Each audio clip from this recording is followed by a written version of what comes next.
wabarakatuh.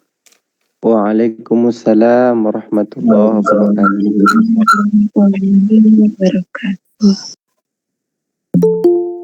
Ibtigha'an mardhatillah wa li syafa'ati Rasulillah wa li husuli jami'i maqasidina al-Fatihah. A'udzu billahi minasyaitonir rajim. Bismillahirrahmanirrahim. Alhamdulillahi rabbil alamin arrahmanir rahim maliki yaumiddin. Iyyaka na'budu wa iyyaka nasta'in. Ihdinas siratal mustaqim. Siratal ladzina an'amta 'alaihim ghairil maghdubi 'alaihim waladdallin. Amin. Bismillahirrahmanirrahim. Qala al-musannifu rahimahullahu ta'ala wa nafa'ana bihi wa bi'ulumihi fid dharain. Amin. Bismillahirrahmanirrahim. Para sahabat sekalian, kita lanjutkan ngaji kita. Ini sudah bab terakhir ya.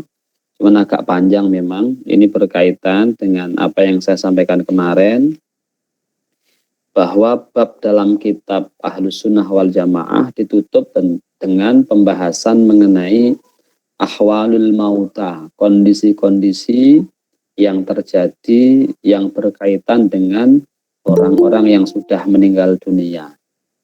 Tentu ini menjadi satu kabar penting untuk kita, karena semua kita entah waktunya kapan pasti akan mengalami fase ini. Dengan mengetahui kabar-kabar atau riwayat-riwayat berkaitan dengan kondisi yang di sana, tentu kita berharap bisa menyiapkan diri sebaik-baiknya. Ibarat orang mau bepergian, mau rihlah, kita sudah tahu SOP-nya, sudah tahu juknisnya, sudah tahu tujuannya, sudah tahu di sana mau ngapain saja, butuh bekal berapa banyak, dan proses penyiapan itu semua kita lakukan ketika kita hidup di alam dunia ini. Maka kabar-kabar ini sifatnya informatif ya, karena kalau mau menggunakan pendekatan misalnya pendekatan empirisisme dengan menguji secara langsung ya tidak bisa, karena ya belum ada akses ke sana gitu. Jadi ini unik ya, satu pengalaman empiris belum bisa kita dapatkan hari ini, tetapi informasi-informasi yang bersifat simai itu sudah banyak yang kemudian bisa kita baca. Nah, sekali lagi ini adalah satu sudut pandang terkait dengan kehidupan pasca kematian. Seperti saya singgung kemarin, banyak teori yang membahas tentang itu, tentang eskatologi itu banyak teori yang membahasnya. Nah, kita sebagai muslim dengan satu akidah Ahlus Sunnah juga punya basis teori tentang itu. Masing-masing teori tentu pada level yang sifatnya informatif ya. Karena tadi secara pragmatis kita belum bisa untuk menguji langsung di lapangan. Karena kalau kita sudah ke sana nggak bisa balik lagi gitu. Nah, kemudian yang menjadi tolak ukur apa? Ya validitas informasi itu. Ketika informasi itu bersifat valid, bersifat otentik, bisa dipercaya, bisa dipegang, maka itulah yang kita jadikan sebagai satu pemikiran, kerangka pikir ketika berdiskusi tentang eskatologi tadi. Orang lain di luar kita barangkali punya pemikiran yang berbeda, ya monggo. Baik dalam konteks lintas agama, misalnya agama yang menyebutkan nanti setelah mati ya sudah ada reinkarnasi, ada macam-macam, itu kan bagian dari renik-renik pemikiran berkaitan dengan pasca kematian. Semuanya bersifat spekulatif kalau dalam filsafat itu ya, karena memang kita belum bisa melakukan satu uji empiris gitu. Maka sekali lagi tolak ukurnya adalah seberapa valid, seberapa otentik informasi itu, baik dari sisi sumbernya maupun dari sisi proses transmisinya atau periwayatannya.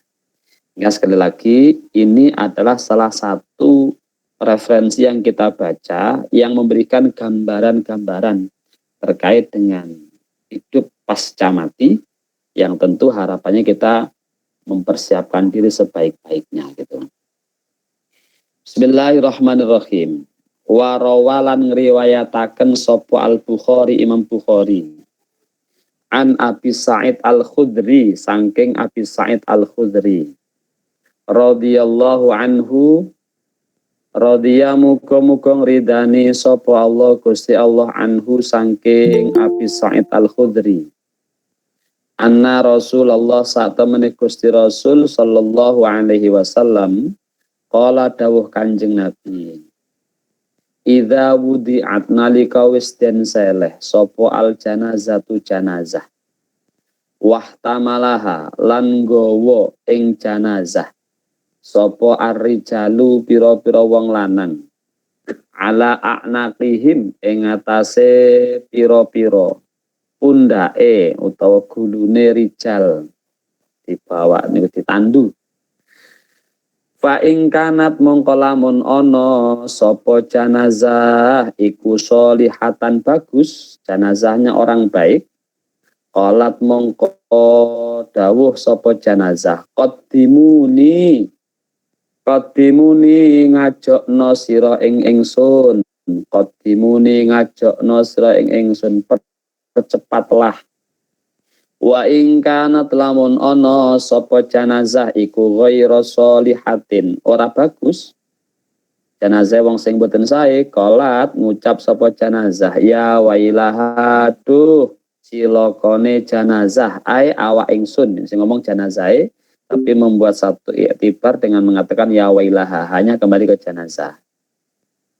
Aina ing dalem endi tadhabuna padha lunga sira pihak kelawan janazah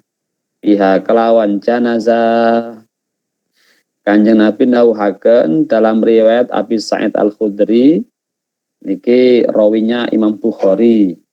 Secara sederhana kalau hadis kemudian lewat rawi Imam Bukhari ini prosentase kesohihannya secara sederhana kita bisa mengiyakan dalam arti mensepakati nih ya gitu dah, terus kena jadikan pegangan gitu. Nah, apa yang termaktub dalam riwayat ini ngendikane Kanjeng Nabi ketika janazah itu wong urip terus mati niku diletakkan kemudian dibawa oleh para pengusungnya di atas pundak mereka, itu ada dua macam. Ingkanat solihatan qaddimuni. Kalau janazahnya bagus, baik, maka janazah itu seolah berkata. Jadi berkata, tapi kita nggak dengar ya. Mereka berkata, ayo cepet gitu ya, cepet. Maka dalam ajaran kita, janazah itu kan sebaiknya kon ngendang-ngendang gitu ya. Urusnya itu nggak usah berlama-lama gitu. Karena tadi itu, ingkanat solihatan, kalau dia baik, maka dia akan segera mendapatkan haknya. Mendapatkan satu reward atas prestasi dalam kehidupan dunianya. Sebaliknya, wa ingkanat ghairu sholihatin, kalau jenazahnya ini tidak baik, maka dia bertanya, arep digoneng diaku iki, ini mencerminkan kebingungan. Dia bingung, takut, khawatir gitu, sehingga dia berkata gitu, ngomong-ngomong ngoten niku. Lah ucapan ini ya semau bisa krungu sautaha ing suarane janazah. Sapa kullu syai'in saben-saben suwiji. Illal insana kejaba menungso. Walau sami'ahu lamun ta krungu sapa insan ing swara sa'iqa mongko pingsan sapa insan. Suara yang disebutkan tadi janazahnya berkata, kalau solih dengan ucapan ayo percepatlah gitu ya. Kalau tidak solih dia bingung, mau dibawa kemana saya ini, dia berkata itu real gitu. Dan didengar oleh makhluk-makhluk lain kecuali kita, ya kecuali menungso gitu. Maka mbah-mbah kita dulu itu mengungkapkan satu ucapan-ucapan apa sederhana gitu ya. Kayak pitik katanya dengar, semuanya dengar. Ya dasarnya ini. Jadi kullu syai'in yasma'uha, segala hal itu mendengar apa yang disambatke atau diucapkan oleh jenazah tadi, kecuali hanya kita yang tidak bisa mendengarnya.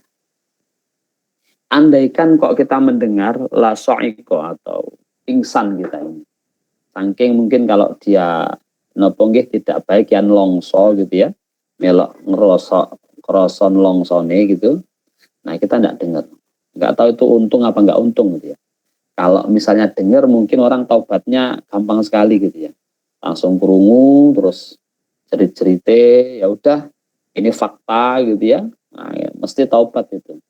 Karena tidak dengar, maka perbincangannya seputar pada aspek spekulasi tadi. Iya lah orang gitu ya. Maka kita kerap kalau takziah itu orang masih bisa bercengkrama dengan leluasa, ngobrol sana sini itu. Ya karena tidak dengar cerita-cerita dari jenazahnya tadi gitu. Gak kerungu gitu. Ya. Niku. Warawa sapa al-Bukhari aidan anil Lais bin Sa'ad fadzakara bimislihi. Warawa ngriwayataken sapa al-Bukhari aidan halimane. Anil Lais bin Sa'ad saking Lais bin Sa'ad fadzakara mongko nutur sapa Bukhari bimislihi kelawan padane hadis. Waqala dawuh sinten Kanjeng Nabi mestinya ini qalat ngucap sopo janazah li ahliha maring ahline janazah ya wailaha duh cilokone janazah waqala walau sami'a lamun krungu sapa al insanu menungso la sa'iqa yakti pingsan sapa insan. Imam Bukhari juga meriwayatkan hadis yang kurang lebih maknanya sama berkaitan dengan kondisi jenazah tadi. Yang andaikan ceritanya terdengar oleh mereka yang masih hidup, maka pasti mereka tidak kuat mendengarnya. La so'iko, pingsan gitu ya. Saking gegirisi gitu. Apa yang bisa kita ambil dari hadis ini tentu secara makna letterlek seperti itu. Yang kedua, tentu ini memberikan satu dasar penguat bahwa memang yang disebut mati itu bukan mati dalam arti pasif gitu ya. Tapi mati itu sesungguhnya proses perpindahan dari satu alam ke alam lain. Jadi matinya sendiri itu tidak lebih seperti pintu. Kalau kita dari luar rumah ke dalam rumah, itu masuk lewat pintu. Berapa lama kita ada di pintu itu, ya sekilas saja, karena berikutnya kita sudah masuk dan berada di dalam rumah, gitu ya. Tidak lama, pintunya tidak lama. Maksudnya wong lebu waktu ning lawang suwi, gitu ya, dogrok jenenge itu. Jadi dia hanya lewat saja gitu. Sama kalau kita di dalam rumah, kemudian hendak keluar rumah, lewatnya pintu, ya tidak lama gitu. Nah, gitu. Maka al-maut itu sebatas al-bab ya, pintu saja. Hingga dalam posisi ini saya sampaikan kemarin ada fase perpindahan kehidupan dari kehidupan dengan pola dan sistem seperti di alam dunia ini, kemudian kita pindahnya lewat pintu al-maut tadi itu, memasuki fase kehidupan baru namanya alam barzah. Jadi kehidupan baru di sana. Kita nanti tidak tahu gitu ya, di mana posisinya gitu. Karena itu kehidupan, maka tentu berlaku sekian banyak yang berkaitan dengan kehidupan. Apa itu? Ya saya sampaikan kemarin itu, kalau kita di dunia butuh makan, di sana juga ada makanannya. Tentu yang dimakan sudah berbeda dengan apa yang kita konsumsi hari ini gitu. Hal-hal yang nampak menyenangkan hari ini belum tentu menyenangkan di fase kehidupan selanjutnya gitu. Sama halnya kalau kita setback ke belakang, apa yang menyenangkan ketika kita di alam kandungan, hari ini sudah tidak menyenangkan. Misalnya kalau di dalam teori ilmu kesehatan itu kan ketika janin ada dalam kandungan, dia mengkonsumsi apa yang dimakan oleh ibundanya melalui saripati makanannya berupa darah gitu. Wakilah, saya tidak tahu pastinya itu, orang yang hamil itu tidak pada posisi yang haid. Kenapa? Karena bagian dari darah yang biasa keluar, itu saripatinya menjadi bahan konsumsi si jabang bayi. Bahasa sederhananya, dulu Kita ketika di alam kandungan itu hobinya makan darah, ya makan darah dulu. Gitu ya. Nah sekarang kalau kemudian kita sudah di alam dunia disuguhne gede, ya, apalagi darah head, ya, ya. Terus gelem apa ora kira-kira? Ya ora gelem. Padahal dulu itu makanan favorit kita, gitu ya. Kenapa kok nggak mau sudah? Karena sudah beda alam, beda juknis, beda SOP, maka hal-hal yang kemudian menyenangkan tempo dulu menjadi sesuatu yang tidak menyenangkan hari ini. Sama kita di dunia ini senang sate, macam-macam gitu ya. Nanti bisa jadi ketika masuk alam barzah, apa yang menjadi makanan favorit di alam dunia ini sudah bukan lagi favorit kita. Allah sudah menyediakan satu jamuan yang itu berbeda. Dan alhamdulillahnya gitu, perpindahan fase-fase ini itu menuju ke arah kesempurnaan. Artinya kalau kita bikin satu perbandingan antara fase kehidupan kita dari waktu ke waktu, itu semakin ke sini semakin sempurna. Kalau di alam kandungan itu dimensinya terbatas, lokusnya terbatas, konsumsinya terbatas, pergaulannya terbatas. Nah, masuk ke alam dunia itu lebih luas. Makanannya, pergaulannya, tata kehidupannya itu lebih luas. Dan yakinlah bahwa nanti di alam barzah itu fase kehidupannya lebih luas lagi. Lebih luas lagi itu. Akses ke akhiratnya sudah semakin dekat gitu ya. Andaikan tadi dalam bahasanya adalah janazatan sholihatan, maka akses-akses menuju nuansa-nuansa surgawi itu sudah bisa dirasakan. Sebaliknya kalau ghairu sholihatin ya demikian juga. Hanya nilai keberuntungannya adalah saya singgung kemarin, alam barzah ini masih punya koneksitas dengan alam dunia. Masih berkait gitu ya. Nah, proses koneksinya itu melalui 3 sistem. Melalui amal jariyah, melalui ilmin yuntafa'u bih, atau melalui waladin sholihin yad'ulah gitu. Artinya bahwa mereka-mereka yang sudah mendahului kita masuk fase alam barzah masih bisa menerima manfaat dan ketika itu berkait dengan apa yang dulu mereka lakukan terhadap kita. Misalnya kita punya guru, sampun sedo, lah kita bisa baca Fatihah wasilah guru itu. Maka sepanjang Fatihahnya dipakai, guru yang sudah di alam barzah itu mendapatkan bagian dari ilmin yuntafa'u bih gitu. Ada orang kaya agniya gitu ya, kemudian mewakafkan tanahnya, bikin masjid, madrasah, pesantren.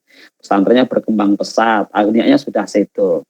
Nah, agniya yang di alam barzah sana itu masih bisa menerima manfaat dari apa yang dia tinggalkan berupa jariyah, wakaf dan lain-lain tadi itu. Nah, itu. Jadi ada al-manfaah ya, ada aspek manfaat yang bisa dia dapatkan sepanjang ketika dia hidup di dunia meninggalkan 3 tadi, shadaqatin jariyatin, waladin sholihin atau ilmin yuntafa'u bih gitu. Maka PR kita adalah bagaimana satu di antaranya, syukur bisa 3-3-nya, itu menjadi agenda kita sebagai kalau bahasa sekarang itu investasi ya, atau passive income. Kita tidak lagi melakukan aktivitas itu, tapi dia secara automatically berjalan dan memberikan nilai hasil kepada kita. Jadi modalnya sudah kita tanamkan, tinggal metik hasilnya gitu. Itu masih ada kaitannya alam barzah ini, ada kaitannya gitu. Nanti yang tidak berkait kalau sudah masuk di alam akhirat itu sudah wala taziru waziratu wizra ukhra. Masing-masing kita tidak menanggung dosa atau kesalahan yang lain. Itu sudah nafsi-nafsi. Tapi di alam barzah ini masih ada aspek yang mengaitkan kita dengan dunia. Jadi alam barzah dengan dunia itu masih itu. Nggak tahu nanti apa bisa satu ketika ada Zoom meeting ya dari lintas alam gitu ya, dunia sampai alam barzah terus Zoom meeting gitu ya, ya kabar-kabaran lah gitu ya, nah, gitu. Jadi ini yang saya tegaskan bahwa pasca kematian itu bukan mati dalam arti pasif, tetapi masuk dalam fase kehidupan baru. Hanya saja la nasma'uhu, kita tidak bisa mendengarnya, tidak bisa mengaksesnya. Andaikan bisa mendengarnya, la sa'iqo, pingsan gitu ya. Warawalan riwayataken sopo At-Tabrani, Imam At-Tabrani fil Ausat ing dalam kitab Al-Ausat an Abi Sa'id Al-Khudri radhiyallahu anhu anna nabiyya sallallahu alaihi wasallam qol innal mayyita sa'tamene mayyit iku ya'rifu ngerti sapa mayyit man ing wong yusiluhu kang ngedusi sapa man ing mayit wa yahmiluhu lan kang gotong sapa man ing mayit wa yakfinuhu lan wong kang ngafani sapa man ing mayit wa man lan wong yudlihi kang delehake sapa man ing mayit fi khufratihi ing dalem lowangane mayit ing dalem lowangane mayit. Dalam hadis ini menegaskan penjelasan tadi bahwa mayit itu ketika mati gitu ya, terus kita nyebutnya mati, saat dia diopeni, ditajhis ya, diopeni, di pemulasaraan kalau bahasa medis itu ya dia tahu siapa yang memandikan, siapa yang gotong, sopo sing mengkafani. Bahkan dia juga tahu siapa yang membawa dan meletakkan di alam barzahnya, itu dia tahu, di lahatnya itu, di luangan landaknya itu, di makomnya, dia tahu semua gitu. Hingga sekali lagi ini fase kehidupan baru yang dia tahu tetapi kita tidak tahu gitu ya. Dia tahu kita, tapi kita yang tidak tahu dia gitu. Maka diriwayatkan kalau misalnya kita memandikan itu tidak boleh dengan cara yang kasar, karena tingkat sensitivitasnya itu lebih tinggi, loro gitu ya. Yang dengar siapa? Ya tadi kullu syai'in ilal insan. Semua dengar kecuali kita. Andaikan misalnya nopo jenenge ayam itu kemudian bisa menyampaikan bahasanya kepada kita, mungkin dia akan ngomong. Tapi karena kita nggak tahu bahasanya, ya sudah. Dia ngomong apa kita nggak tahu gitu ya. Padahal dia tahu apa yang terjadi itu. Gitu. Jadi apa-apa yang kemudian dalam konteks ngopeni mayit tadi, dia tahu, dia merasakan gitu. Dan itu wujud nyata dari kehidupan baru tadi itu. Man yudlihi fi khufratihi. Wa kana lan ana sapa Sa'id bin Jubair radhiyallahu anhu yaqulu dawu sapa Sa'id bin Jubair innal amwata sak temene pira-pira wong mati iku la ta'tihim yakti teka ing amwat apa akhbarul ahyai pira-pira khabare wong kang isih urip. Piro-piro khabare wong kang isih urip. Fama min ahadin mongko ora ana saking wong siji lahu kang iku keduwene ahad hamimun utawi dulur au qaribun utawa kerabat illa wayatihi kejaba teka ing ahad apa khabaru aqaribihi kabare sanak kerabate ahad fa ingkana mongko lamun ana apa khobar iku khairan bagus sarra mongko bungah seneng sapa ahad bihi kelawan khobar wa fariha lan bergembira sapa ahad wa ingkana lamun ana apa khobar iku sarron Allah abasa mongko cemberut ya apa jenenge masam lahu krana khobar wa hazinalan sedih sapa ahad wa hazinalan sedih sapa ahad. Ini riwayat yang lain menyebutkan bahwa mereka yang sudah wafat itu mendapatkan kabar secara berkala mengenai kondisi keluarga yang ditinggalkan di rumah.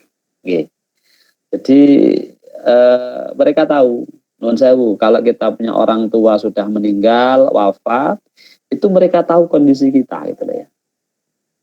Ya, jadi kabarnya itu nyampe ke mereka. Makanya kan kalau di dalam syair yang buat pujian itu, saben malam Jumat itu ya, mereka pulang itu.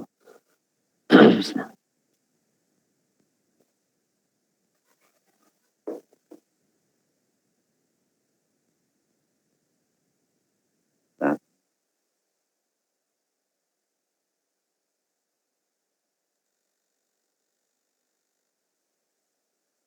mereka tahu apa yang terjadi dengan keluarga yang mereka tinggalkan gitu ya. Kalau dalam bahasa itu kan mereka pulang kemudian mengharapkan bacaan-bacaan doa, bacaan Quran. Walau kana kalimatan faqat ya, meskipun hanya berupa satu kalimat tok gitu. Ya mereka tahu, cuma kita tidak tahu. Lek ngerti ya paling wedi doan ya. Baik balik itu ya.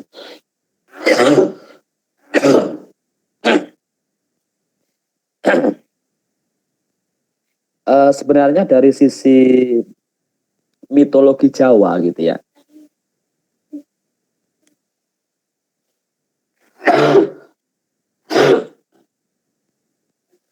Dari sisi mitologi Jawa itu ada satu aspek kemiripan meskipun nanti berbeda dalam proses pensikapannya.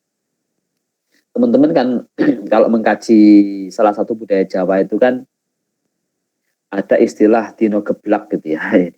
Jadi dino geblak itu hari di mana si jenazah tadi wafat, mungkin baik ninggalnya kapan, Kemis Kliwon misalnya gitu ya. Itu dipercayai mereka pulang. Ketika pulang, mereka kemudian oleh ahli warisnya itu disuguhi sesuatu yang menjadi kelangenan atau makanan favorit sejak ketika hidup. Ya sederhananya dikasih apa ya, sajen gitu ya. Ada kopinya, ada mbako, ada ketan dan macam-macam itu. Apa yang dipersepsikan? Mereka mempersepsikan bahwa ketika pulang mereka kangen apa-apa yang dulu pernah dinikmati ketika hidup. Maka disediakan itu. Nah, Islam datang. Islam datang. Secara mitologi, secara teori keyakinan, ini kan sebenarnya mirip. Mirip dalam arti bahwa kita juga mempercayai mereka itu pulang gitu loh ya, pulang. Hanya yang berbeda adalah pada aspek perlakuan. Kalau tadi yang pertama menggunakan pendekatan materi ya, kayak ketan, kayak wedang kopi dan seterusnya sebagai bentuk penghormatan kepada yang meninggal dunia, kita tidak. Kenapa kok tidak? Karena kita punya satu pengetahuan bahwa kepulangan mereka ini bukan untuk sesuatu yang sifatnya material, bukan. Karena dimensinya sudah beda gitu. Jadi kopi, ketan dan macam-macam tidak bisa terakses oleh mereka. Dan mereka sudah tidak butuh itu. Yang dibutuhkan apa? Nah, teologi kita menjawab. Bacaan Quran, kalimah-kalimah thayyibah, doa-doa yang dilantunkan untuk mereka. Yang dengan itu kemudian Allah akan menjelmakannya sebagai sawab, ya, pahala yang dibutuhkan oleh mereka untuk hidup di alam barzah tadi. Gitu. Jadi ada dimensi yang sama, tetapi Islam melengkapi keyakinan itu dengan satu amaliyah yang memang selaras dengan agama kita gitu. Nah, sinkronisasinya kemudian adalah para kiai kita, para wali-wali dulu tidak serta-merta menghapuskan ya, karena strategi dakwahnya dengan cara yang halus itu diomongi kopi dan ketannya tetap boleh. Tapi itu tidak untuk yang meninggal, tapi untuk yang masih hidup. Lah yang masih hidup itu diminta tolong untuk bacain doa, kan itu. Kalau yang dimintain tolong orang banyak, kopinya ditambah. Jangan hanya segelas, nggak cukup. Gitu. Lah berapa ya, kalau ngundang yasinan 40 orang, ya kopinya 40 gelas. Nanti yang orang yang yasin itu membaca Quran, doa yang dikirimkan kepada yang meninggal dunia. Jadi proporsional. kopi sak ketan saubur rampin nggih sing urip gitu ya. Yang hidup dimintai tolong membaca kalimat thayyibah Quran diberikan kepada yang meninggal dunia. Proporsional ini. Ya, proporsional. Hingga pada posisi ini apa yang sudah ada di dalam konteks tradisi Jawa itu tidak dihilangkan secara total, tetapi dimodifikasi sedemikian rupa gitu. Boleh ya boleh, karena ini bagian dari cara untuk melakukan aktualisasi keagamaan. Ya, zaman Nabi kok enggak ada gitu ya. Zaman Nabi kok enggak ada. Zaman Nabi itu sudah ada kalimat doanya. Buktinya apa? Itu doa Allahumma firlahu warhamu kan itu kalimat doa itu. Nah, bungkusnya belum seperti di kita karena memang bungkus itu menyesuaikan kondisi dan situasi. Itu sama halnya dengan kalau kita dikasih perintah belajar. Zaman Nabi nggak ada universitas, nggak ada kampus, nggak ada pesantren. Tapi belajarnya ada, ngajinya ada, thalabul ilminya ada. Nah, dalam konteks kekinian, thalabul ilmi dibungkus dengan lembaga pendidikan gitu. Pembuktiannya lewat apa? Lewat ijazah. Zaman Nabi nggak ada, terus Nabi kasih ijazah tanda tangan ya nggak ada. Sama dengan itu. Substansinya sama, sudah ada zaman Nabi, tapi formnya, bungkusnya menyesuaikan dengan konteks yang ada di tempat masing-masing gitu.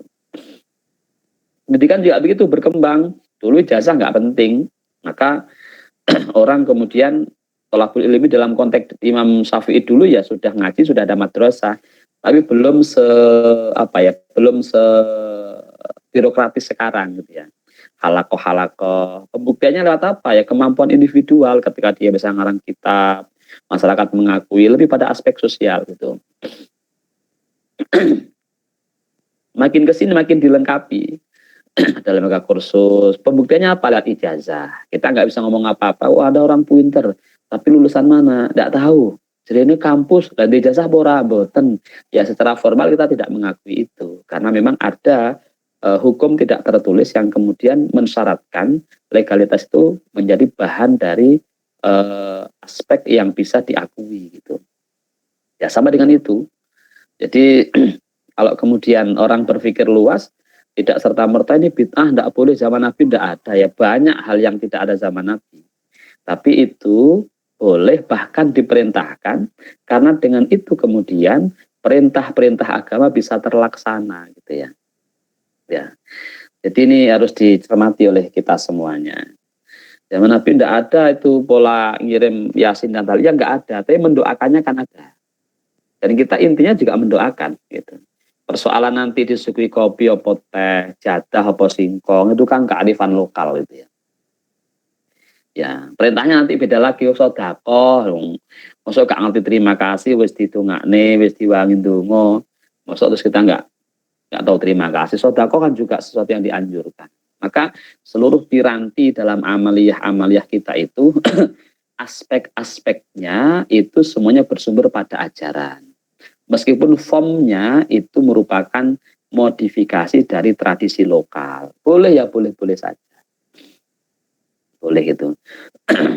Yang tidak boleh kalau kemudian sholatnya dimodif, papat tadi telu, tidak boleh. Tapi hal-hal lain di luar itu kan sifatnya boleh gitu ya. Dan itu sudah diajarkan sama Nabi gitu ya.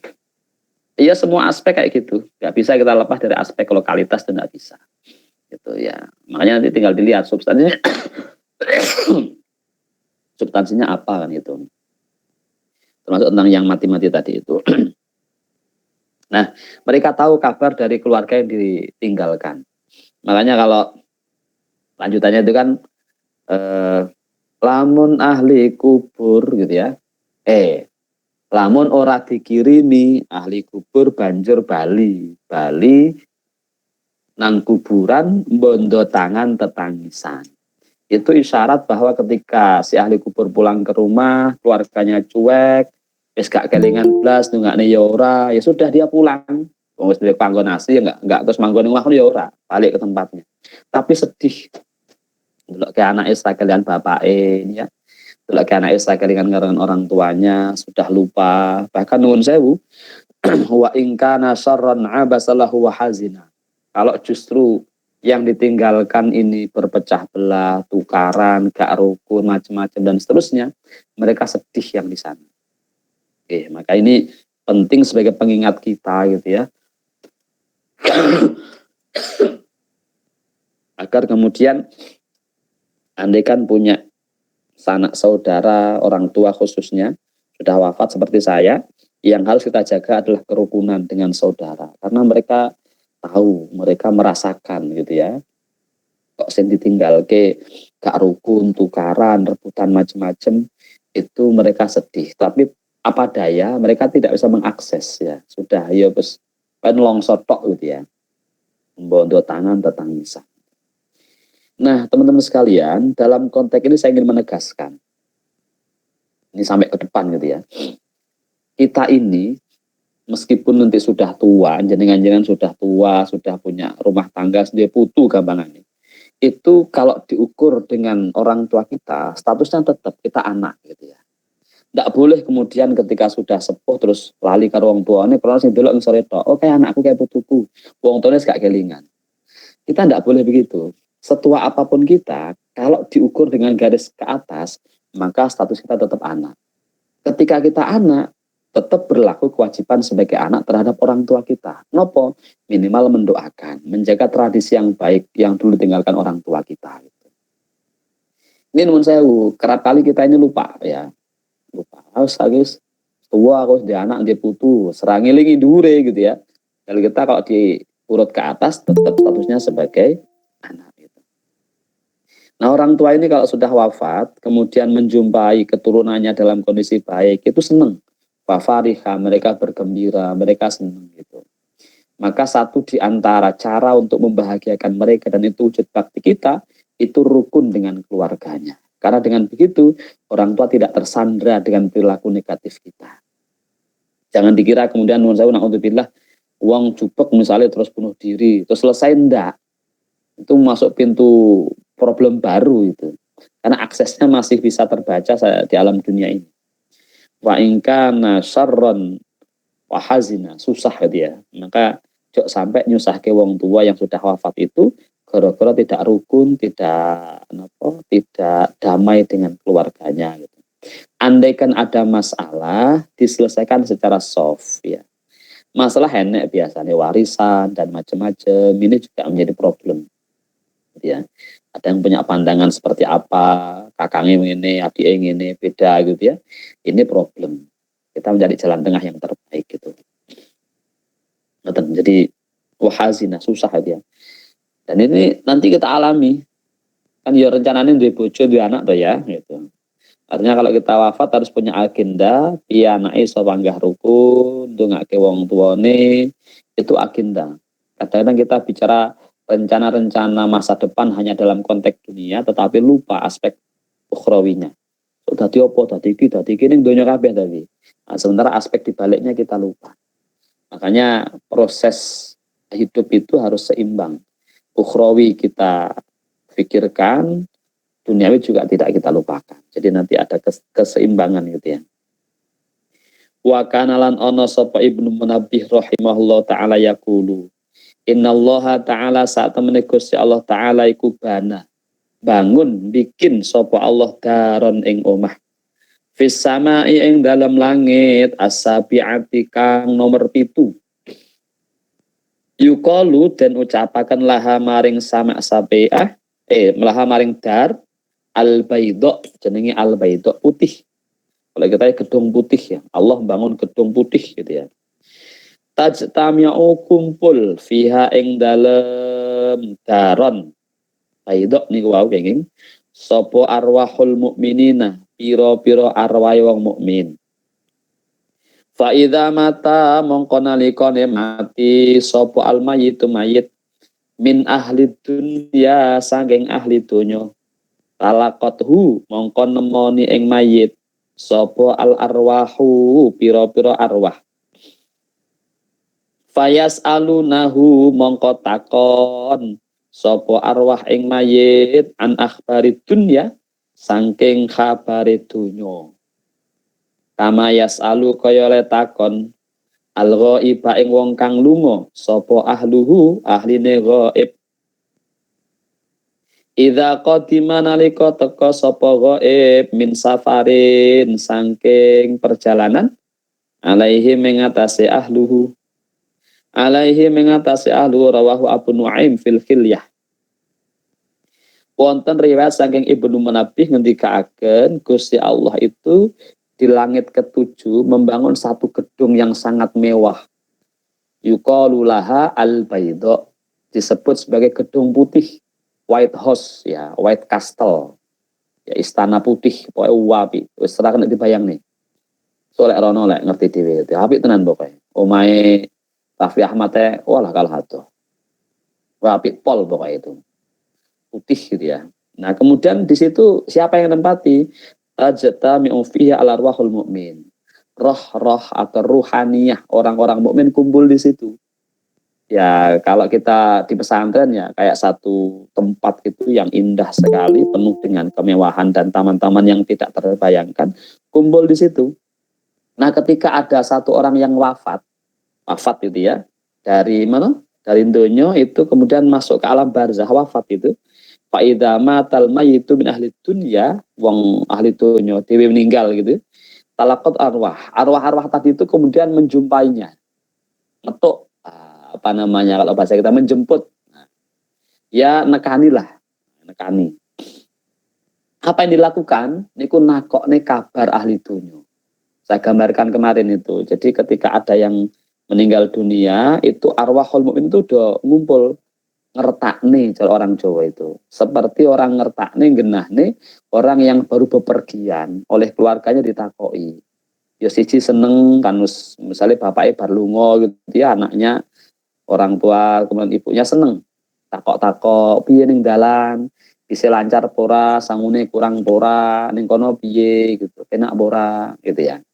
Terus itu takoki misalnya sopo ninggal gitu ya. Terus dicetuk ning ngono dipetuki. Makanya kalau di dunia kenal ya di sana kenal. Loh, teko to, kapan tekone gitu ya. Mambengi gitu. Dewean. Oh. Adikmu ora mbek jak, urung gelem deh gitu ya. Urung gelem. Lah kayak kabare piye ning kono? Ajek kuliah cae. Nah, terus kae nganu kerja kae. Jagongan gitu, jagongan. Yas'alunahu, mereka saling mereka bertanya tentang kabar-kabar ahli dunia tadi. Ditakokne, sing kenal ditakokne. Kok orang gelem kae? Mbuh sik orang gelem kae. Mane pas usum corona niku akeh rombongan. Dadi ning alam barzah 1000 bendina teko tamune.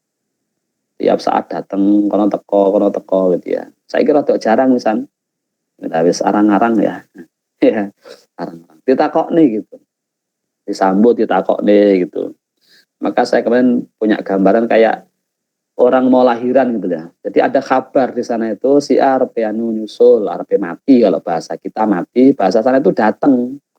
Jadi jangan khawatir, jadi mati itu meninggalkan yang sini masuk ke sana. Ning kono ya ketemu, kita kan punya mbah, punya bapak, punya orang tua yang sudah meninggal. Ketemu ning kono gitu loh. Jadi jangan sedih terus mati swetin mboten. Mereka yang ada tempat baru yang nanti kita akan ketemu dengan orang-orang yang memang dulu ketika di dunia kenal ya kenal. Loh kayak Pak gitu ya. Gitu. Jadi kenal gitu ya. Dan bisa berbincang-bincang kok nih makmur belum melok to dereng Pak. dereng burun. Kenal di sana itu. Makanya kalau amalnya banyak itu kayak orang bepergian dengan modal yang banyak. Wisata, kemudian modalnya banyak, ATM-nya tidak unlimited ATM-nya. Dua seneng banget itu.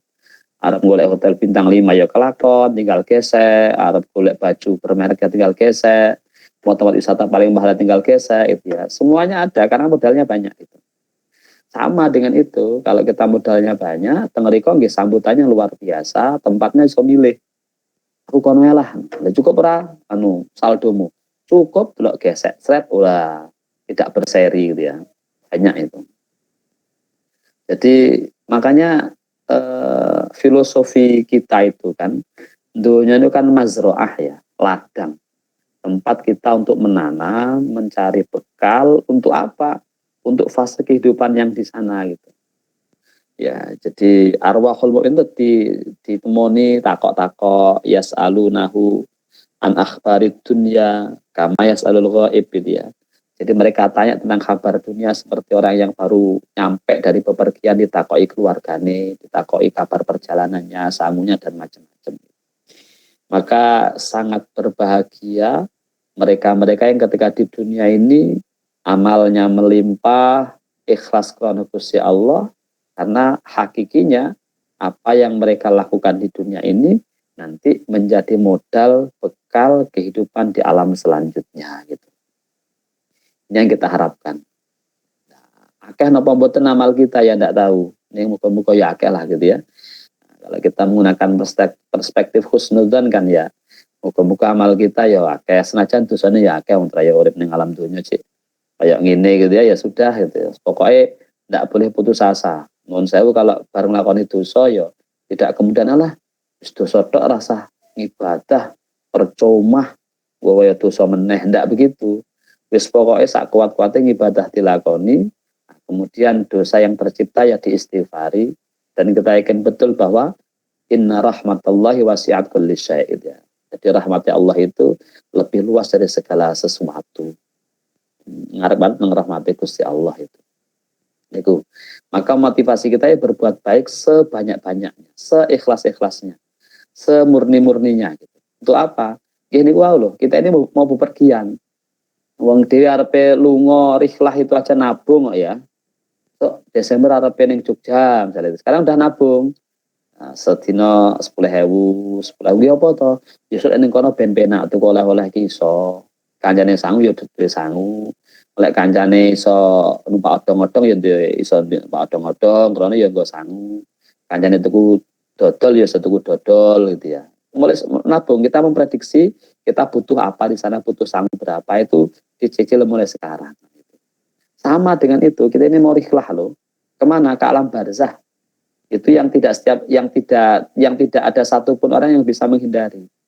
Tinggal tiketnya cepat atau lambat itu ya. Nah, mau cepat ya monggo, lambat ya ketentuan dari yang di sana gitu.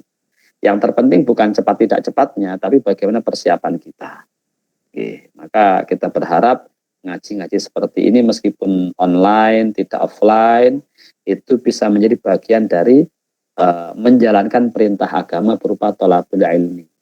Kita yakin misalnya thalabul ilmi itu bagian perintah yang punya nilai manfaat tinggi. Ya, belajar itu perintah agama yang konsekuensi pahalanya luar biasa itu ya. Kita berharap ke sana. Pinter pora ya enggak penting, pinter itu ya nomor sekian, yang penting ngaji gitu ya. Ini harapan kita, dan sedapat mungkin mudah-mudahan bisa memberikan satu gugahan dalam jiwa kita, menyadarkan kita ini mau rihlah, mau bertamasya, mau pergi kemana? Ke alam barzah. Kendaraannya apa? Kendaraannya rupa menungso gitu ya. Dan jangan khawatir, ngeriko penonton gaete. Mas Firdaus saja kalah gaetnya itu nanti. Ya, gaetnya lebih ahli di sana terus. Wah, ini dulu ayo, dulu apa gitu ya. Itu sudah ada penataran gaet di sana. Wis pengalaman wong ning kono iki. Bolak-balik nampa wong mati. Pengalaman banget nih kono.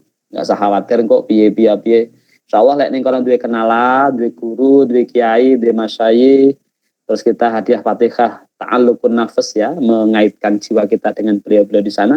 So, ketika saatnya wafat disambut oleh mereka di sana, ditutup kenggone, dikai panggonan yang layak dengan amaliyah kita. Ini harapan kita nih. Jadi gitu amaliyah kita itu begitu. Nyapa kok Fatihah ning guru nih, sok ben dikenal. Nah, gitu ya. Makanya saya bukan pamer ya, kita Fatihahnya ya ke guru-guru kita ndongakne ya pokoknya Allahumma firli dzunubi gitu ya. Kemudian ighfirlana dzunubana wa dzunuba abaina wa masyayikhina, itu menjadi bagian dari amaliyah kita. Biar apa? Yo kita ini mudznib ya, banyak dosa. Kalau gak ada yang duduhnya kan bingung. Wong kita ke Jakarta nggak ada yang guide-nya aja bingung gitu ya. Wong ning alam barzah sing belas urung tau nek kabare. Ning ndi nggone alamate piye ke Google Map ngakses apa enggak di sana kan enggak tahu. Karo sing mendem ya dikawani napa HP lek ngakses piye wong HP enggak digowo. Nah, harapan kita nggih niku wau. Ada yang kemudian menyambut kita di sana sebagai bagian dari koneksitas ruhaniyah kita. Maka ta'alluqul qulub, ta'alluqur ruh itu menjadi penting kita dengan mengirimkan hadiah Fatihah, istighfar dan macam-macam kepada guru-guru kita. Mudah-mudahan tetap diakui dari murid para masyayikh, diakui dadi umat Kanjeng Nabi, diakui dadi wong sing sae, dan kesana kelak kita rihlahnya dengan kondisi yang menyenangkan. Ning kono ketemu maneh iso zoom maneh ning kono gitu ya. Terima kasih, demikian, mohon maaf, wa'alaikum minkum, wallahul muwaffiq ila aqwamit thoriq. Assalamualaikum warahmatullahi wabarakatuh. Waalaikumsalam. Waalaikumsalam.